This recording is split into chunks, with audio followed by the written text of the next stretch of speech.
The kind of rejoicing that Paul's commanding doesn't begin with a feeling or emotion. It begins with seeing something beautiful, understanding, wanting it, will, valuing it, affections, and then sometimes, but not always, feeling it. And you need to understand that. Like what I just said, if you could understand it, is very freeing. Otherwise, you're gonna feel guilty a lot of the time about stuff that you don't have to feel all that guilty about. If you think biblical joy is primarily about what's going on in your emotions, it's gonna be pretty tough when you're sitting there with a child squirming on your lap doing a 45-minute sermon. But if you see it as something that's going on in your mind and your will and your affection, there's hope.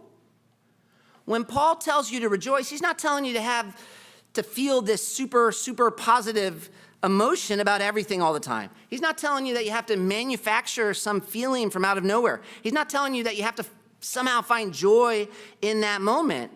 He's telling you that you actually have to remember what you've seen is good, that you want that good, and deliberately turn your soul toward it again as your supreme good. When we were on that plane for 20 hours and I was having to hold Jericho, as everyone around me is trying to sleep, and he's crying for his mom, but she's busy taking care of the other child who's feeling sick. You asked me, how was that moment?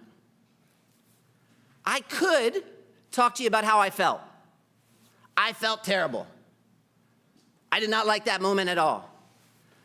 But at the same time, as I'm standing there, I recognize those feelings are so superficial. Because what do I know? I know caring for this child is really good. And I want that.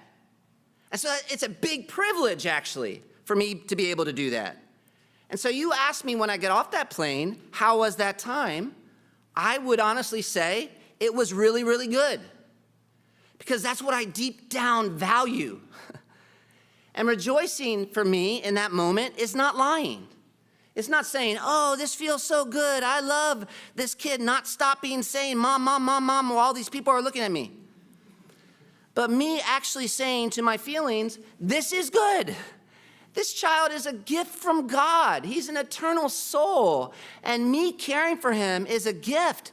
And so we're going in this direction. Hey, feelings, don't you take this and make it bad, because caring for this child lovingly is what I value.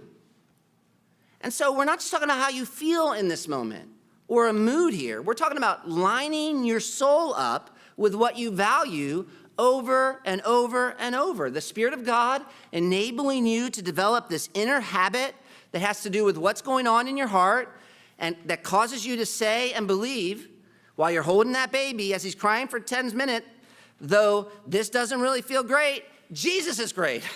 And I love him, and I trust him, and I want to see him glorified. And he's so good, and this is what he's called me to do right now. And so while this isn't really restful, it's really good, and I'm satisfied. I think that's what it means to rejoice always.